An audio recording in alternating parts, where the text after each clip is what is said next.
बड़ी जानकारी से आपको रूबरू करा दें। एसआई भर्ती घोटाले में बड़ी खबर। जनता टीवी ने प्रमुखता से खबर दिखाई थी, जिसको लेकर असर हुआ है। मामले में ओपी धनखड़ का बड़ा बयान सामने आया है। भ्रष्ट अफसरों पर कड़ी कार्रवाई होगी। ओपी धनखड़ की ओर से कहा गया, मामले की होगी निष्पक्ष जांच। भर्ती के लिए विधायक के बेटे ने दिए थे रुपए। आपको बता दें कि आरोप लगाए गए थे। बीजेपी नेता को 49 लाख रुपए देने का आरोप लगाया गया था। एसआई भर्ती मामले को लेकर यह बड़ी खबर, बड़ा असर हुआ है। जनता टीवी ने प्रमुखता से खबर को दिखाया था और मामले पर ओपी धनखड़ का बड़ा बयान सामने आया है। उनकी ओर से कहा गया है कि भ्रष्ट अफसरों पर कड़ी कार्रवाई की जाएगी, मामले की निष्पक्ष जांच होगी, यह भी उनकी ओर से कहा गया। आपको यह भी बता दें कि भर्ती के लिए विधायक के बेटे ने 49 लाख रुपए दिए थे। बीजेपी नेता को ये पैसे दिए गए थे, ये आरोप लगाए गए हैं। जब भ्रष्टाचार का कोई विषय कहीं भी आता है तो हमारी सरकार बहुत सख्ती से उसके खिलाफ रहती है। ना पर्ची है ना खर्ची है, और उसमें से कोई रास्ता निकालने की कोशिश करता है तो उसके साथ जो हो रहा है वो आपके सामने है। बहुत अच्छे अच्छे अधिकारी जो है जेल में गए हैं, इसलिए सरकार की लड़ाई भ्रष्टाचार के खिलाफ है। उसके रास्ते में कोई भी इस प्रकार का कदाचार कहीं भी आता है तो सरकार उस पर बड़ी सख्त है। तो सुना आपने साफ तौर पर ओपी धनखड़ का ये बड़ा बयान। जो भी मामले में दोषी होगा उसके खिलाफ कड़ी कार्रवाई की जाएगी। आपको बता दें कि एसआई भर्ती मामले में ये आरोप लगाए गए हैं बीजेपी नेता पर 49 लाख रुपए देने के और नौकरी दिलवाने के नाम पर। दरअसल ये पैसों को ऐंठने की बात सामने आई है। जब मामला नहीं बना, जब नौकरी नहीं लगी और पैसे वापस नहीं मिले, तो उसके बाद विधायक रणधीर गोलन के बेटे ने इस मामले में शिकायत दर्ज कराई है।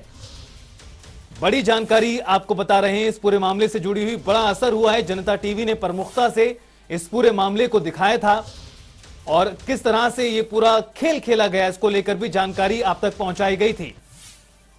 रुपए वापस न मिलने पर विधायक रणधीर गोलन के बेटे ने मामले में एफआईआर दर्ज कराई है। एसआई भर्ती घोटाले में खबर का असर हुआ है। जनता टीवी ने प्रमुखता से इस पूरे मुद्दे को उठाया था।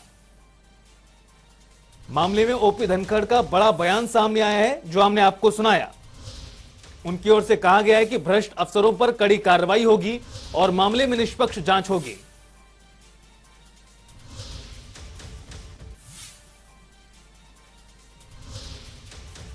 और हमारे सहयोगी अनिल चौधरी कैथल से हमारे साथ जुड़ गए हैं ज्यादा बातचीत के लिए। अनिल, जिस तरह से ये पूरा मामला सामने आया, कई गंभीर सवाल खड़े हुए और उसके बाद अब बड़ा असर हुआ है खबर का। जिस तरह से जनता टीवी ने प्रमुखता से पूरे मुद्दे को उठाया, ओपी धनखड़ की ओर से कहा गया है कि कड़ी कार्रवाई मामले में होगी।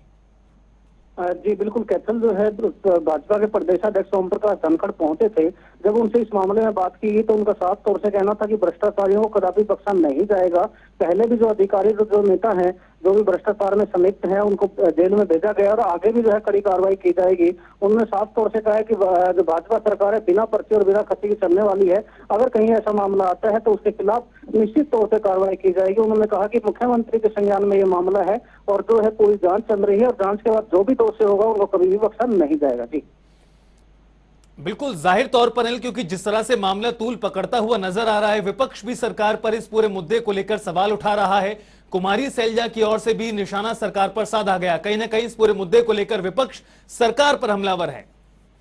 जी बिल्कुल, इस मुद्दे को लेकर जो है विपक्ष जो है पूरा सरकार के ऊपर हमलावर है और विपक्षी नेता जो है बार बार बयान दे रहे हैं। इसी के चलते जो है ओम प्रकाश धनखड़ ने एक बड़ा बयान दिया कैथल में पहुंच के कि जो भ्रष्टाचारी है उनको कभी बख्शा नहीं जाएगा। दर्शकों की जानकारी के लिए बता दूं कि जो पुंडरी के विधायक हैं, उनके लड़के ने एक भाजपा के नेता के ऊपर आरोप लगाया था कि सब इंस्पेक्टर भर्ती घोटाले पर उससे 49 लाख रुपए लिए गए हैं और जब पैसे मांगे गए तो उन्होंने पैसे नहीं दिए, जिसके बाद पंचकुला के अंदर मुकदमा दर्ज करवाया गया था। और आज जैसे ही ये मीडिया के अंदर खबर आई है तो उसके बाद जो है विपक्षी जो दल है वो भी पूरे हावी हो चुके हैं। और अब जो है जो भाजपा के प्रदेश अध्यक्ष हैं, उन्होंने ये कहा है कि भाई जो भ्रष्टाचारी है उनको किसी भी सूरत में बख्शा नहीं जाएगा। जी लेकिन अनिल, जिस तरह से जिस नेता पर आरोप लगाया गया भारतीय जनता पार्टी के 49 लाख रुपए धोखाधड़ी के जरिए ऐंठने का, उसको लेकर ओपी धनखड़ की ओर से किसी तरह की प्रतिक्रिया सामने आई हो? देखिए, उनके बारे में कोई मतलब प्रतिक्रिया नहीं आई है, लेकिन उनका यही कहना था कि पहले जांच होगी, जांच में अगर दोषी पाए जाएंगे तो निश्चित तौर से कार्रवाई होगी। उनका ये कहना था कि जितने भी जो भी कर्मचारी, अधिकारी या नेता इस मामले में भ्रष्टाचार में पाए जाएंगे, उनके खिलाफ जो है निश्चित तौर से कार्रवाई की जाएगी। बहुत बहुत शुक्रिया अनिल, तमाम बातचीत के लिए और जानकारी के लिए। तो बड़ा असर हुआ है खबर का। जनता टीवी ने प्रमुखता से इस पूरे मुद्दे को दिखाया था। आपको बता दें कि रणधीर गोलन के बेटे ने ये पूरी शिकायत दर्ज कराई है। बीजेपी नेता पर धोखाधड़ी के जरिए 49 लाख रुपए ऐंठने का आरोप लगाया गया है। नौकरी लगवाने के नाम पर 49 लाख रुपए ठगने का आरोप विधायक रणधीर गोलन के बेटे ने लगाया है और इस मामले में एफआईआर भी उनकी ओर से दर्ज कराई गई है। बड़ी जानकारी आपको बता रहे हैं। विपक्ष भी लगातार इस मुद्दे को लेकर सरकार पर हमलावर है।